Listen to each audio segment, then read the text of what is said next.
So yeah, my practice, Arcadian Counseling, Woodbridge, Connecticut, just outside of New Haven. It's fairly new. I've been full time at it since October, and was really starting to get busy about 3 weeks ago. Yeah. And now obviously things are all up in the air. But it's just me right now. The hope is to be a full group practice wellness professionals. And my expertise, so to speak, is anxiety. I work with a lot of anxiety and Yeah. anger and grief and some boundary work. A lot of boundary work comes into my doors. James, we need you during these times. Your expertise during these times. So I've got a lot of people from Hawaii actually joining in. Hey, aloha, everybody. Oh, really? From Hawaii. Yeah. So I don't know if I told you, but I'm originally from Hawaii. Yep, I knew that. Yeah, and so I've got many What part? folks. Kauai, the beautiful island of Kauai, right now. So right now So they're trying. I haven't been there. I was in Maui for a week or two, and when I was in Maui, the most beautiful place I'd ever been, I saw pictures on the hotel. They'd show like Kauai, Yeah. and I remembered thinking, and I was in the most beautiful place I'd ever been, and it was just paradise. I remember thinking, I want to go there. There it is. To Kauai. But so you know, that's awesome. yeah, I got to tell you though, I'm biased on Kauai. Kauai's got to be the most beautiful island in the world. But you know what? I'm pretty sure I'm going to get crucified for saying that, because a lot of my friends are also from Maui, from the Big Island, from Oahu. So, right. Well, whatever. So let me pose some questions to you. For a lot of the people that are listening right now, this is really the most unprecedented time. It's amazing that a virus like this took down the whole world, right? From finances to relationships. And now we are not trapped, but we are forcefully told to be in our homes, right? And it's just unprecedented time. You can't really, have you ever thought in a million years, James, that in your lifetime, this was all going to break loose like this? It feels like an apocalyptic movie, isn't it? It kind of does. And, to be honest with you, no, I guess I haven't thought of it like this, but in terms of, some kind of virus like this, I mean, history has shown that, it happens. But, you think about it and go, yeah, something like that's probably going to happen. But then when it happens, you go, I never thought this would happen. Yes. You only watch this in the movie, and like an idiot. Last week, I watched the movie Contagion, and I'm like, why am I watching? Why did you do that? I do a lot of self-harming behaviors at times. Kind of crazy. So here we go. Let's ask some questions. I'm going to ask you some of the questions right now. In your expertise as someone who is an expert in anxiety management during these times, it's so easy to fall into a panic mode, right? That panic and anxiety really helps us to focus more on what will be happening. That's tragedy, right? The scary stuff. How do you decipher and how do you identify anxiety in general? Some of the things that people would know that they're anxious. Well, so the first to what you said was, anxiety lives and breathes in, lack of control, uncertainty, and the unknown, which are all things that have been thrown into. And typically when we find ourselves really anxious, we're usually in the future somewhere, in the worst case scenario, and the what ifs, which unfortunately we're kind of I shouldn't say forced to do, but that's what a lot of people are doing right now. And so when you say like, how does it show up? I think it shows up for a lot of people in a lot of different ways, which is one of the reasons why I really like working with it, because it's not black and white, it's not cut and dry, and it's not always just the same thing. I mean, everybody experiences it differently. But the most common ones, racing thoughts, shaky feelings, I mean, this is my first time doing this, so I'm feeling a little anxious right now. My heart's going probably a little bit, my heart rate's probably a little bit higher than it would be. You don't look anxious, I'm telling you right now, you don't look anxious. Well, that's good. I appreciate that. But, so those are some of the ways that I think it shows up. Right. The first thing that happens, one of the first things that happens is people start taking more shallow breaths, right? They breathe through their upper lungs and not the lower lungs. And what happens is the brain receives a message that there's a problem, right? So the adrenaline kicks in and the fight or flight mode kicks in. And then the prefrontal cortex, where logic and reasoning happens, we can't access that part. Yeah. So logic and reasoning go out the door, and then all the irrational thoughts. And that's what happens is our mind starts racing. It just kind of goes and goes and goes. Yeah. And then sometimes it's like restlessness and moving around and can't sit still, and from a physical standpoint. You make a very, very good point that sometimes when Anxiety shows itself through physical manifestations, right? When you're feeling anxious, you normally don't think about anxiety. Your body responds to it for, faster. So for those of you who are listening and don't know about anxiety, shallow breath. Shallow breath feels like and if it's tightening of the chest, and sometimes during these times when you're seeing the symptoms of COVID-19, it's shallow breath Yeah. or tightness of the chest Shortness of and breath. Yep. shortness of breath, and you go, oh my Right. gosh, I have it. Right. I woke Yep. up this morning going, okay, my chest is tightening up, oh my gosh, and my brain just went all over the place, and my anxiety level went up until I took a walk. Of course, the physical distance. Mm-hmm. But I really thought my brain went all over the place. I'm struggling with this. I have COVID. How am I going to tell people? So you're physically, you feel it first, right? Most people do, and the interesting thing is they feel it first, and then what happens is, and sometimes it's not necessarily anxiety, but what happens is we might feel a response, we might feel something physical, Right. and then our mind looks for it. Where could it Mm. be, right? And that's what happens is we can almost then create it, like, well, it could have been this, or could have been this thing I said, or it could have been this thing that I was thinking what was going to happen, and then You make a again, vicious cycle. you make a very, very good point. I love the fact that you said that when someone is anxious, they're locked into finding things that are anxiety provoking already. You don't see the light at the end of the tunnel. You just see the No, darkness, correct?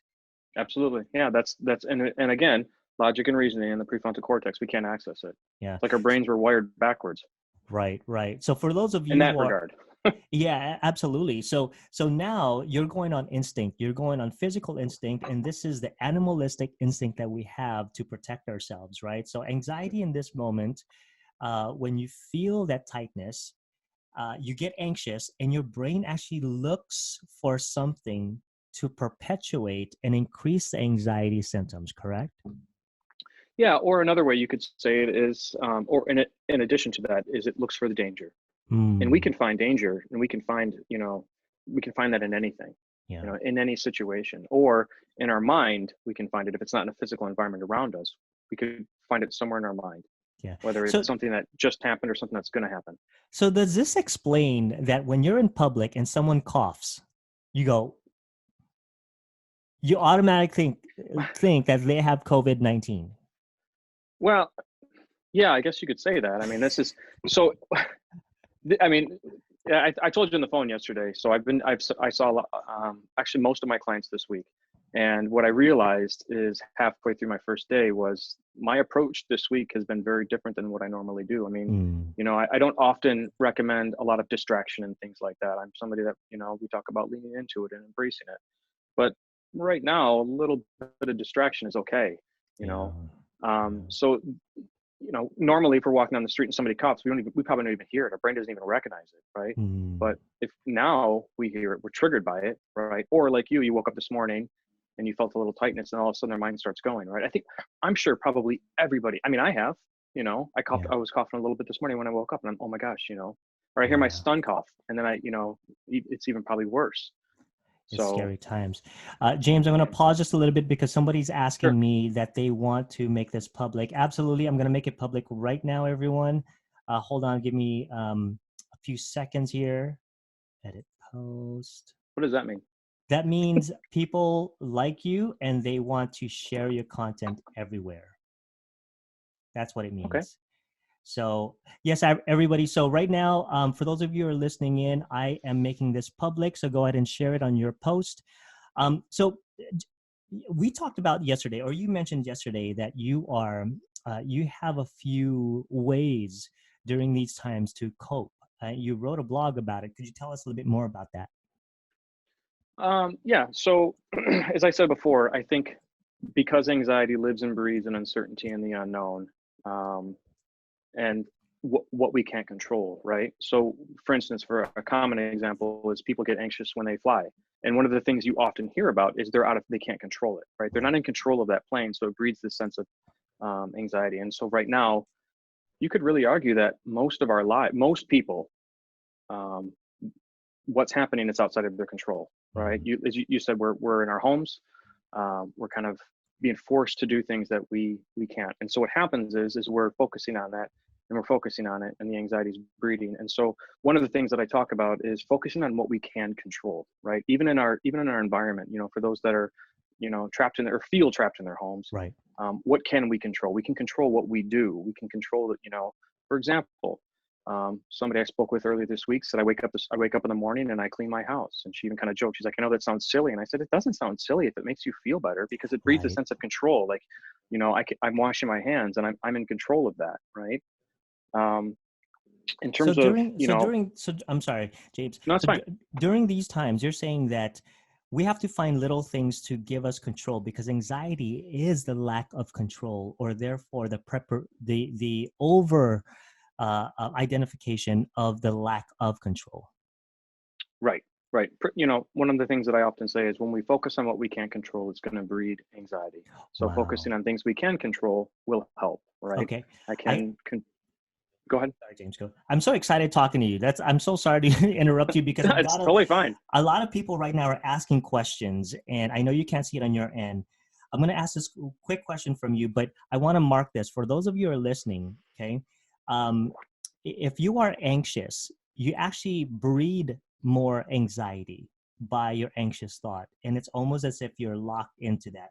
Now, Anna she's my high school classmate from Kauai, asked this: could you ask if anxiety can change normal behavior or normal day-to-day reactions? Yeah, absolutely. I think it can. I think it can cause us to do things that we otherwise wouldn't do.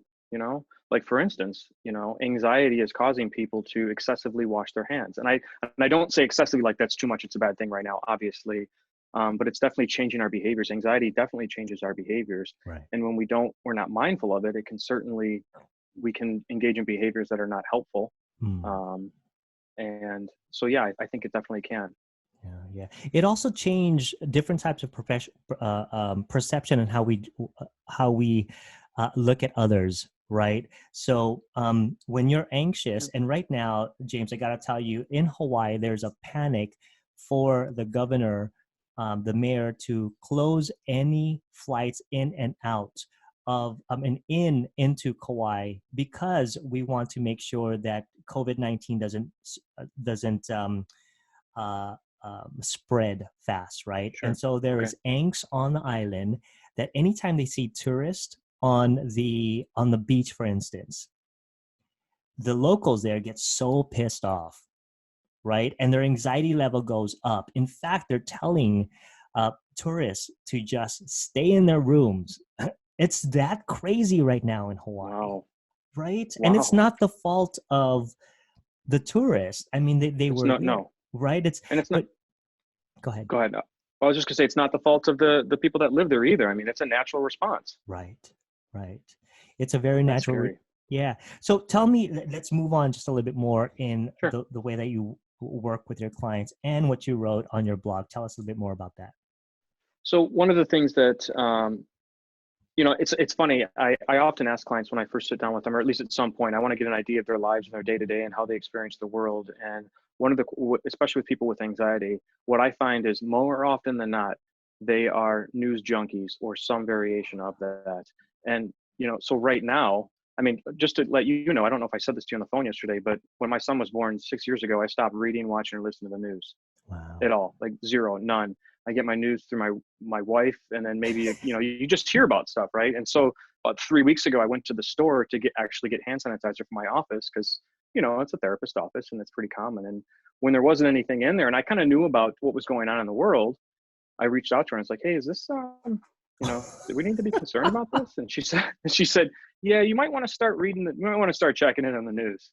And so I did, and so I've watched or read more news in the last probably week than I have in the last 6 6 years years. combined, for sure. And so what happened was on Saturday, when everything, I think it was last Thursday, when the whole country really just kind of shut down. By Saturday, I'd read a lot, and my anxiety level started to go up. Like again, all Mm, those things, the what ifs, the worst case scenario, what if this happens, what if this happens, and quickly realize this is not the answer. Yeah. And so one of the things that I talk about with clients in general is minimizing. If you feel a need to feel informed, by all means, there's no, in a normal time, be informed. Right now, it's good to be informed, but there is no need to go on and spend, really any more than 5 minutes reading the news right That's now. right. Headlines are enough, and especially for people like you and I mean, you're already on lockdown. We're going to be on lockdown on Monday. At this point, you don't really, it's not going to be, nothing's going to change for a couple of weeks at least, Yeah. but if you want to check in, I told one of my clients, check in at 6 o'clock, read the headlines, and that's it. Because Yeah. what happens is after a while, you just start obsessing, and then it just, and I even notice it, and I don't want to check it, but I do Yeah. because I want to be informed. But every time I do, I notice my heart rate goes up a little bit. That is So one of the so things true. is to steer clear, and social media as well. Limit, the sources of where you're going, because there's a lot of misinformation out there. There always has been, but right now there's a lot more. And I think it's easy to get sucked into, sensationalistic type Yeah.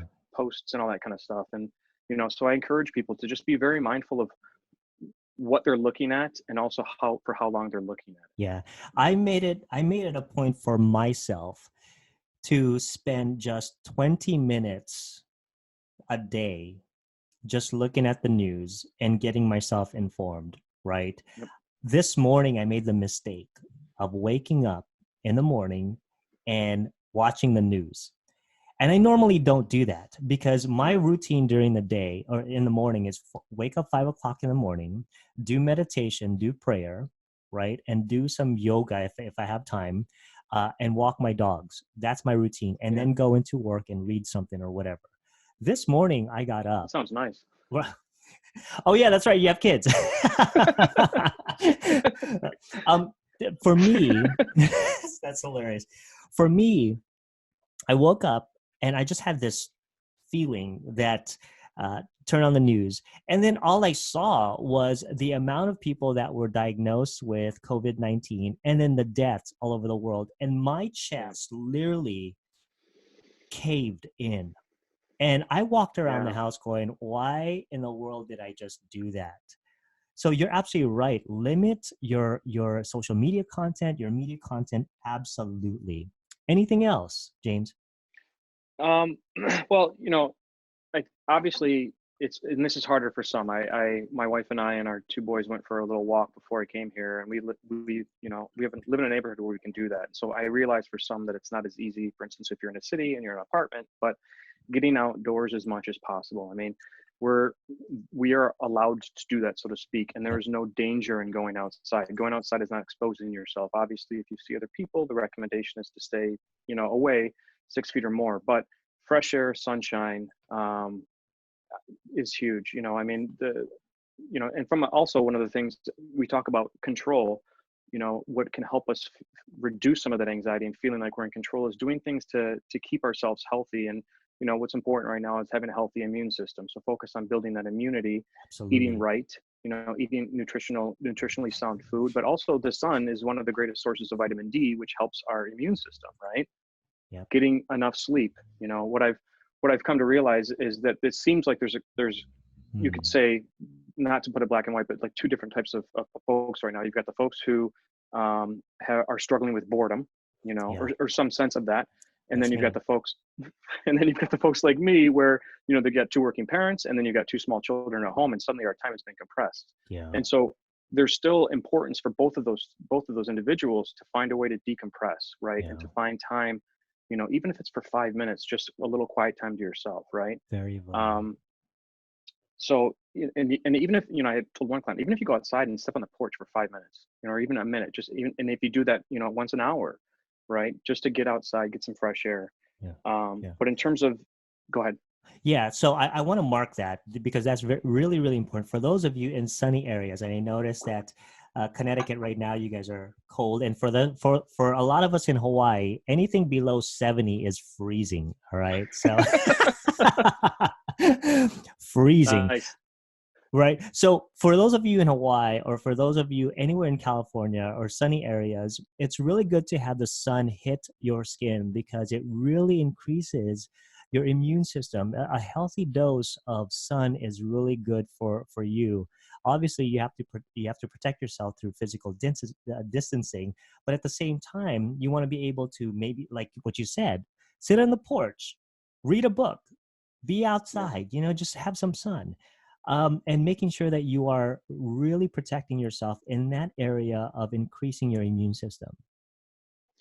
I think also too, to that point though, because this came up with somebody this week too, is because it was raining, Mm, and I think the young child wanted to go outside, and I said, you know what, grab an umbrella, put the mud boots on. So what if a little mud gets in the house? I mean, still right. find a way to get outside, unless it's cold and it's raining. Obviously, that could compromise an immune system, and of course, if you have like other health issues. But I mean, there's a lot of rain in our forecast, and I'm planning on getting wet this week. Mm, I mean, just feeling that being inside can create that feeling of trapped that you talked about. So, obviously when it's sunny, it's best, but yeah. I'm planning to get wet, and anybody that's getting some weather, and actually we're supposed to get snow here in a couple of days. So, yeah, I don't understand, but I, that's, I don't understand snow in general. So, yeah, I'm from Hawaii, so snow is kind of like, you know, snow's not for you. no, so snow's not for, I got to tell you, I was in New York 3 years ago, and New York actually, the East Coast experienced frigid.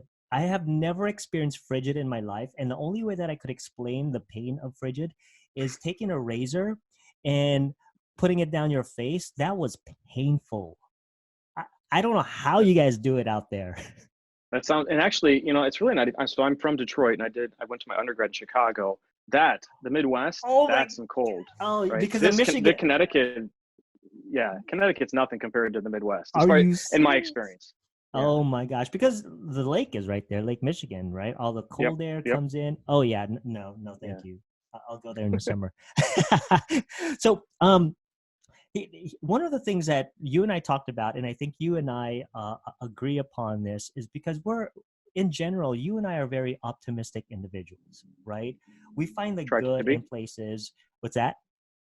Try to be. Yep. Yeah, yeah. I remember when I said, "Hey, I'm still coming no matter what. This thing is not going to stop me. I'm going to fly out there and promotional video." And you said, we're going to get along because there's that optimism, right, that we have to keep up. And in this day Right. and age, it's so hard to be optimistic. But it seems like from what you're saying and what I believe in my heart is that we need to look at things that are beautiful, that are less anxiety provoking, right? um, Yeah. we got to look at, I was watching a comedy show last night on Netflix, and I laughed, right? And I think that's what we That's need. we, awesome. we kind of have to look at things from a different perspective once in a while, wouldn't you say? I would totally agree. And you know what? I was thinking about on the way over here, um, how we have a choice.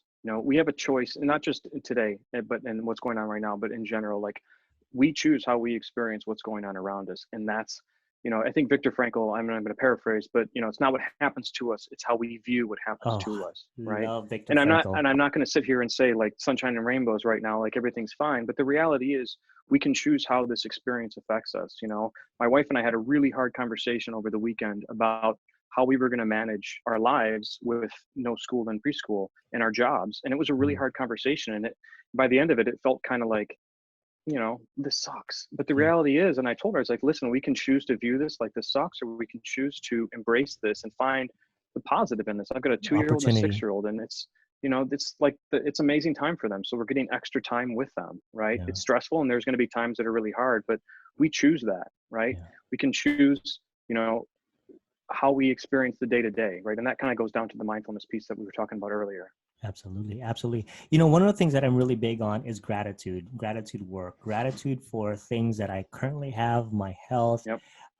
gratitude for things. There's so many things that in the world not to be afraid of, and to Yeah. focus on, that doesn't feel intact with, or that would feed our sense of lack of control, right? So in this Yeah. moment, sometimes we kind of have to look at, no matter how difficult it is, to look at things that would lift us up, to that is edifying, right? Absolutely. Yeah. I mean, I try to make a habit of every morning when I wake up and I put my feet on the ground is to think about 3 things that I'm grateful for. And I found myself doing that naturally without having to really force myself to do it, just because it's kind of a way that I try to think. But I think even right now, for many people, it's important to recognize that, we can always find what we don't have. We can Yeah. always find, things that, might suck or whatever, but we can always find things that we do have and we have to be grateful for, even if What? it's just our health, Yeah, just in the moment. absolutely. And many people who are watching on social media and who follow me on social media, for those of you who've noticed that I've been posting, James, I randomly go to grocery stores these days and I take pictures of full shelves and food and I post it on social media, That's awesome. right? Because there's a sense of scarcity mentality that is just perpetuating on social media right now. And so Yeah. I've got people who actually private message me going, "Why are you posting all that?" And why you're creating an impression that you're minimizing what's going on. I'm like, look, the whole Wow. world is going to shit right now, and I'm posting it not because I'm minimizing what's happening, but because there is an abundance of food that's out there. We just have to look for it. So, Yeah. I get reamed for posting these pictures, but at the same time, I am grateful that we have food. There's places in the country that don't have them. But we go Yeah. to the grocery store and we pick and choose what type of produce we want to buy. Dude, just buy a freaking tomato and feed your family, right? But Yeah. if we focus on the lack, we will find lack, wouldn't you say? Totally. I completely agree. And I don't want to go down that rabbit hole too far, but I did go down the rabbit hole of social media a little while ago and saw those posts about empty, empty, empty grocery store. And it just so happened that I was just at that grocery store a few minutes ago, and guess what? It wasn't empty. Yeah, So to my point about watching your, source of where you're getting your information from, yeah, because it absolutely. is, I mean, there is a tendency to want to perpetuate, we're naturally wired to go to the negative. We Yeah. are. I don't understand that. It's silly, Yeah. but that's the way we are. And during these times, I think we default to survival mode, right? When we're bombarded with all of this, you're going to die. We don't have enough. I mean, your brain goes into survival mode, and that's a natural process. That's actually a good thing when Yep. we are in danger, Right. right? That's where the healthy anxiety comes into play, right? Because even a little anxiety right now obviously is normal, but that can Mhm. help prepare you. It can help take you, help you take steps to be more prepared, be more cautious. Wash your hands more frequently. Make sure you have food. Make sure you're doing the right things to stay healthy. So that level of anxiety, if it's kept in check, is a good thing, Yeah, right? yeah, absolutely. For those who are watching right now, James, and are feeling the pressure, unfortunately, like I said, this is unprecedented time. What would you say to the people right now who are watching and who need some uplifting words from a professional just like you? What would you say? Wow, that's a big ask, Ernesto. So here's what I would say, and this is from me, right? Personally, um, in my darkest of times, and in my life, in past times in my life, my darkest of times, what got me through it was finding the meaning and finding the purpose. And I'm not talking about spirituality. I'm not talking about religion, but for me, there is an aspect of spirituality in it, and I think if that breeds a sense of hope, right? I mean, this is for every single person, this is going to affect them, and we Right. don't know what's on the other side. Um, but finding the meaning in it can be very beneficial and create a Yeah. sense of hope. And if you, yeah, I'll leave it at that. Yeah, I love that you mentioned Viktor Frankl. I am an avid follower, reader of his book. Man's Search for Meaning really carried me Yeah, through my whole life, and I find meaning to it. And I'm a man of faith as well too. I find meaning in tragedy, and sometimes when I get into that rut, I try my best to pick myself back up. And you're absolutely right, it's finding meaning during these times. For instance, we are all in our homes. For those of you who had family, this is an opportunity, maybe, just maybe, an opportunity for you to reconnect with your family. Yeah. Right. Or for those of you who are workaholics, this is a time for you to slow down. I'm the same way.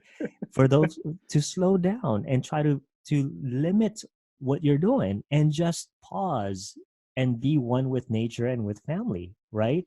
And this is Yeah. also a time to think about that you are not going to live forever and that you should live your life every single day to the fullest.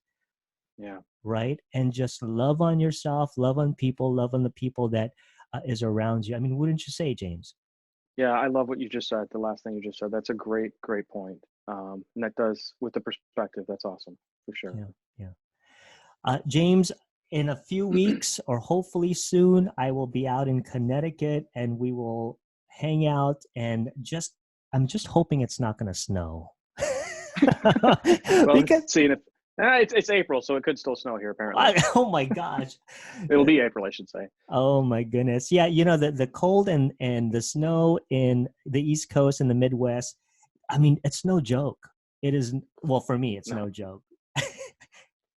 Look, it's but about, hey, if there's some I read it or I saw it, I don't know if it actually happened or came to fruition, but there's supposed to be blizzard conditions in the like central part of the country, which was going to work its way through the Midwest. And I'm thinking that could be a good thing because maybe it'll keep some folks inside, right? I don't know. You know, that just makes me a little bit more anxious, actually. Take